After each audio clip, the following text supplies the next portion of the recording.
And जो भी osteology में पढ़ेंगे वो हम प्रैक्टिकल के जो आपके डिसेक्शन में है वो पैरेलली हम चलेंगे, ठीक है। दोनों को साथ करने का पर्पस यही है कि जैसे अभी हम अपर लिम का डिसेक्शन करेंगे, उसके बाद लोअर लिम का डिसेक्शन करेंगे, तो मेरी ये कोशिश है कि फर्स्ट टर्म के एग्जाम के पहले एटलीस्ट जो जितने भी बोन्स है एटलीस्ट अपर लिम के कवर हो जाए, क्योंकि एग्जाम्स में ऑस्टियोलॉजी एक पार्ट है पार्ट 1 में, तो मैं ये चाह रहा हूँ। और साथ साथ हम पैरेलली जैसे हम डिसेक्शन भी कर रहे हैं, जैसे हमने स्किन हटाने के बाद में हमने डेल्टॉइड मसल को एक्सप्लोर किया, उसके बाद आपको इसके बाद पेक्टोरलिस फेशिया को किया, पेक्टोरलिस मेजर मसल को किया, पेक्टोरलिस माइनर मसल को किया, ठीक है। और अभी जैसे जैसे डिसेक्शन हुआ है अभी योर ब्रेकियो रेडियलिस मसल्स वो दिख रहा है, ठीक है। तो इस तरह से हम जैसे जैसे जाएंगे, लेकिन वो जिस चीज पे बसा हुआ है, ठीक है, जहां से ऑरिजिन और इंसर्ट हो रहा है, that is nothing but your bones. तो हम पैरेलली दोनों को साथ साथ लेकर के चलेंगे। जैसे अभी मैं आज इंट्रोडक्शन करूंगा, इंट्रोडक्शन करने के बाद क्लाविकल पढ़ेंगे, क्लाविकल पढ़ने के बाद जो है ह्यूमरस पढ़ेंगे। तो इस तरह से करके उसके बाद radius, ulna and then further your carpal bones, metacarpal bones and phalanges. तो इस तरह से जैसे जैसे जाते जाएंगे वैसे वैसे हम डिसेक्शन भी करते जाएंगे। क्लियर है? तो आप जो भी नोट्स लिखोगे you can consider in your practical notebooks also, ठीक है। सो विल मूव, आगे बढ़े। So today we are going to have a brief introduction on osteology. तो ऑस्टियोलॉजी क्या है? ये भी एक मेडिकल साइंस का ब्रांच है जिसमें हम खासकर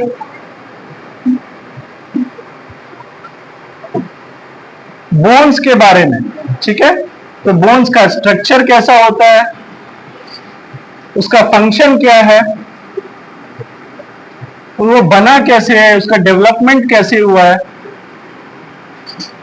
ठीक है, और उसमें कौन कौन सी बीमारियां हो सकती हैं, ठीक है, उसके मोशंस क्या है, मूवमेंट्स क्या हैं, कौन कौन सी बीमारियां हो सकती है, स्पेशली टाइप्स ऑफ फ्रैक्चर्स, ठीक है, ठीक है।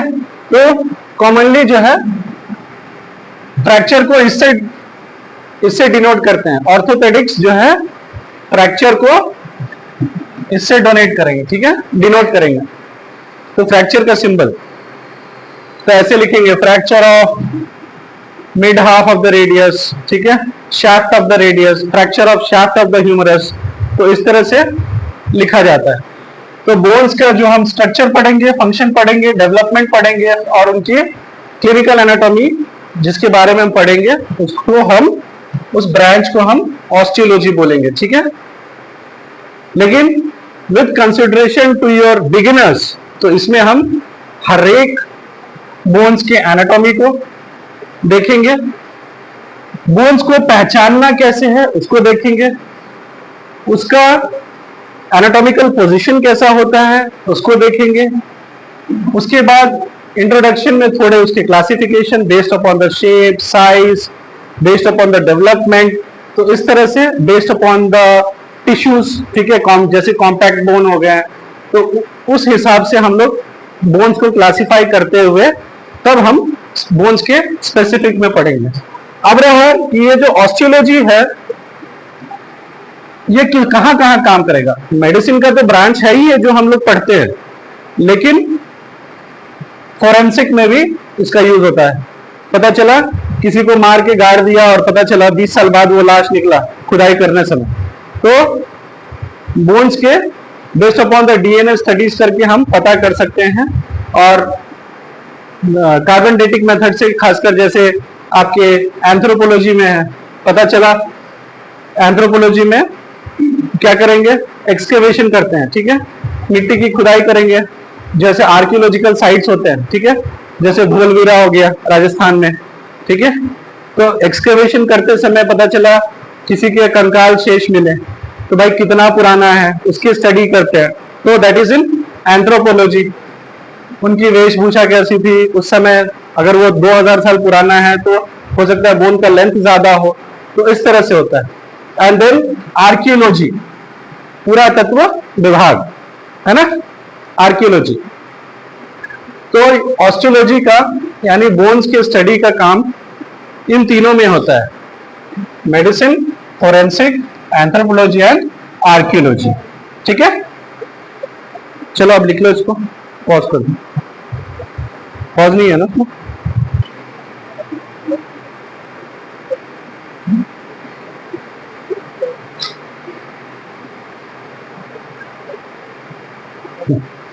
यस, क्योंकि हम यहाँ ऑस्टियोलॉजी के बारे में पढ़ रहे हैं तो हम ब्रॉडर सेंस में यही समझते हैं कि पूरा बोन्स का जो सिस्टम है उसको इन ब्रॉड सेंस क्या बोलते हैं, स्केलेटल सिस्टम।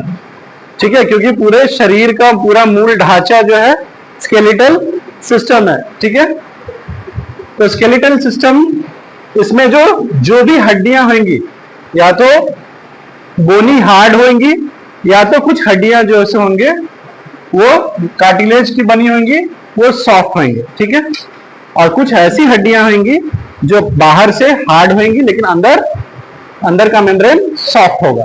ठीक है, उसके बाद एंडोस्केलेटन किसको बोलेंगे भाई? तो हमारे जैसे आदमी जो है, किसी का हड्डी बाहर दिखता है क्या अलग से? नहीं, तो जो भी हड्डियां हैं सब अंदर है एक्सेप्ट नाखून, हाँ, एक्सेप्ट दांत, ये भी तो ऑस्टियोलॉजी का ही पार्ट है, हड्डी का ही पार्ट है ना ये, इनामिल।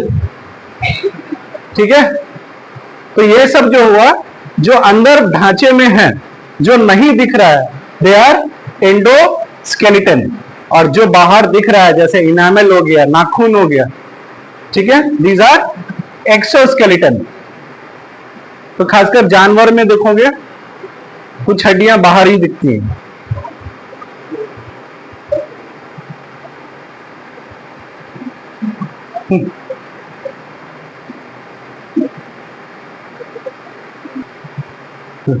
अब रहा कि भाई ये जो पूरा स्केलेटल सिस्टम है इसके फंक्शन क्या है, ये जो मूल ढांचा जिसपे पूरा शरीर है, तो इसके फंक्शन क्या क्या है? तो इसके जो फंक्शन है, तो ये तो फ्रेमवर्क तो देता ही है, एक मूल ढांचा तो देता है, एक शेप देता है बॉडी को, ये इसके बारे में ऑलरेडी हम डिस्कस कर लिए।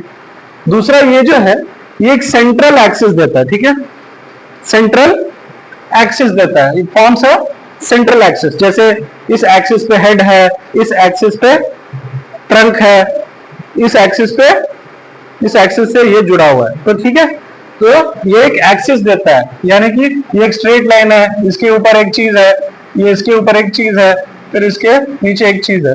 तो क्या हो रहा है, ये एक एक्सिस दे रहा है। एक्सिस का मतलब हो गया जहां पे कोई चीज, एक सिंगल चीज है, उस पर एक चीज खड़ा हो रहा है, तो एक्सिस हो गया। ठीक है,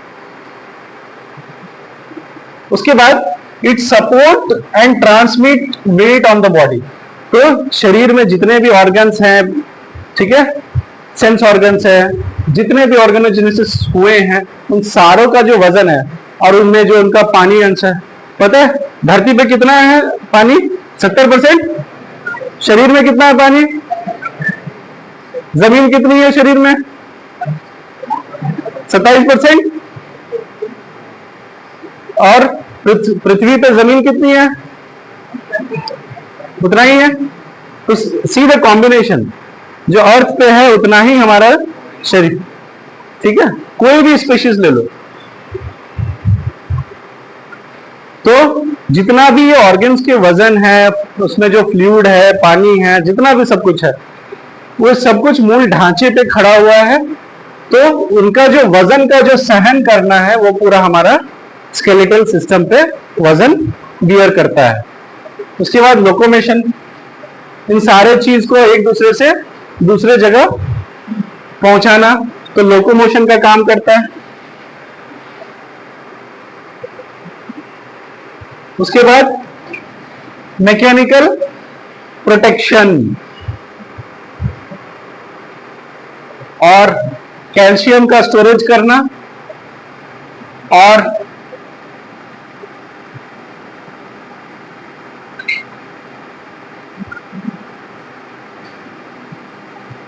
और जो है हमारा रेड बोन मैरो, ठीक है। तो बोन मैरो क्या करेगा, और येलो बोन मैरो भी। तो रेड बोन मैरो क्या बनाएगा, आरबीसीज। येलो बोन क्या करेगा, येलो बोन में ब्लड सेल्स है, येलो बोन मैरो में एडिपोज है, फैट से बनाएंगे, ठीक है। उस पे आएंगे अलग से। तो ये सारे इनके फंक्शन है, ठीक है।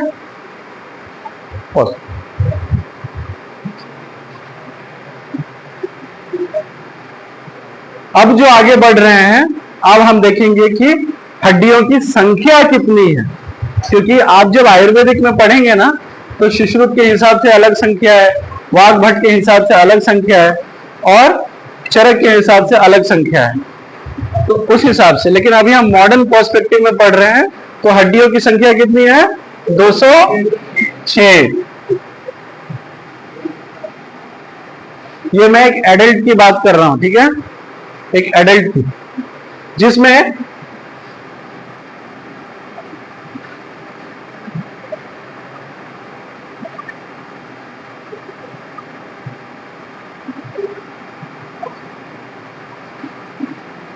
अपर लिम्ब में कितनी हड्डियां हैं, 64।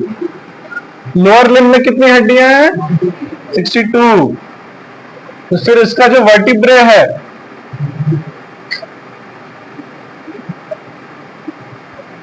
वर्टिब्रे कितने हैं, है तो 26, टोटल है 33, लेकिन जैसे हमारा सेक्रम हो गया वो फ्यूज है, ठीक है। उसके बाद कॉकिक्स है, ये सब फ्यूज है। तो एक्चुअल संख्या तो 33 है, लेकिन फ्यूज होने की वजह से हम उनको 26 काउंट करके चलते हैं। क्लियर है।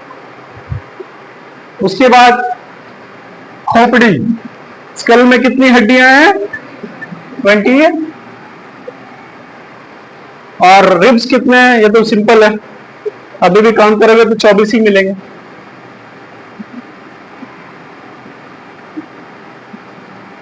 ये कितने हो गए, 24। और एक जो है हमारा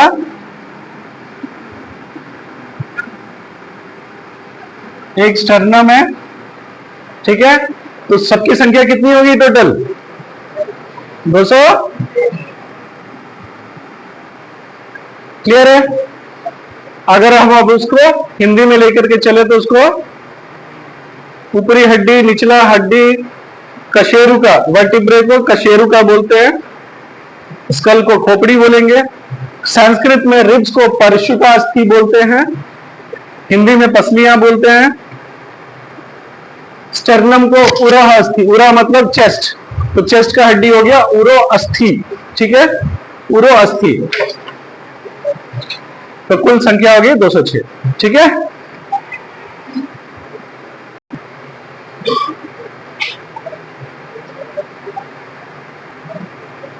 अब जो आगे आ रहे हैं,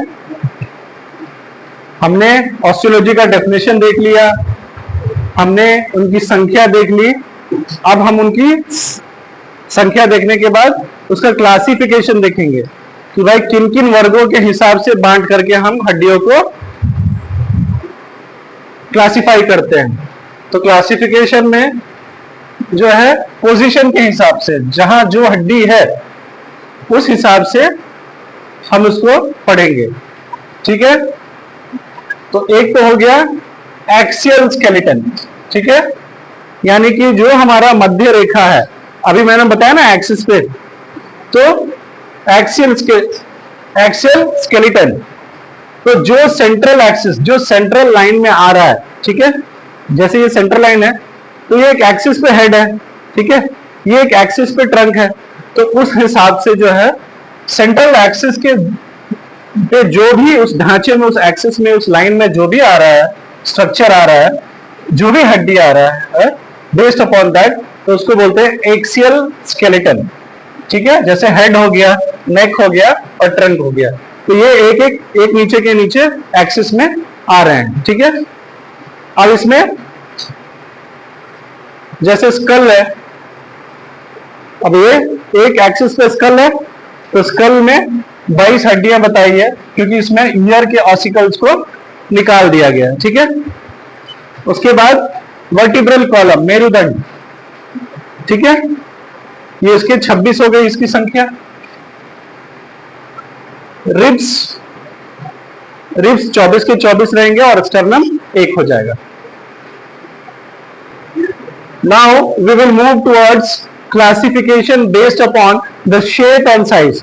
कुछ हड्डियां लंबी हैं, कुछ हड्डियां छोटी है, कुछ हड्डियां इर्रेगुलर है, ठीक है, और कुछ हड्डियां जो है फ्लैट है, ठीक है, कुछ इरेगुलर है। तो इस तरह से बेस्ड अपॉन उसके साइज और शेप के हिसाब से भी हमने उसको क्लासिफाई किया है। तो जैसे लॉन्ग बोन्स, जैसे ह्यूमरस हो गया, हमारा फीमर हो गया, तो ये सब लंबी हड्डी है। तो जो भी लंबी हड्डी होती है वो क्या है, बीच में ट्यूब की तरह होती है,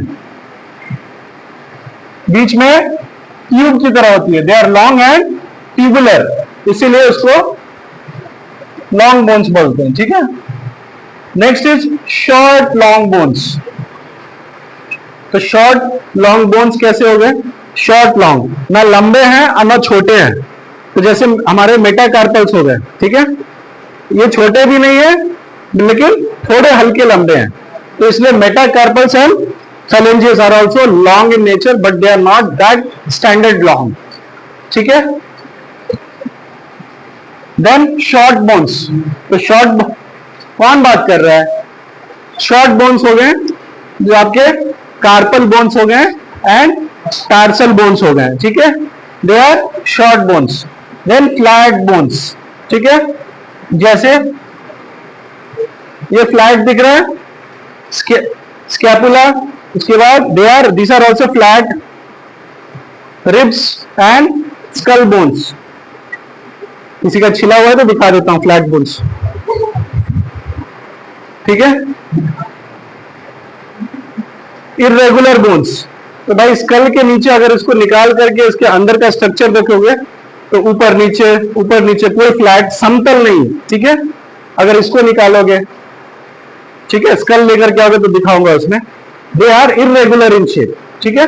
so they are, since they are irregular, vertebra भी है, एक नहीं है, कोई छोटा कोई बड़ा, ठीक है, इसके स्पाइन निकले हुए हैं, लेफ्ट और राइट हेड्स निकले हुए हैं, तो they are irregular in shape and that is like vertebra and the base of the skull bones, they are coming under irregular bones, ठीक है।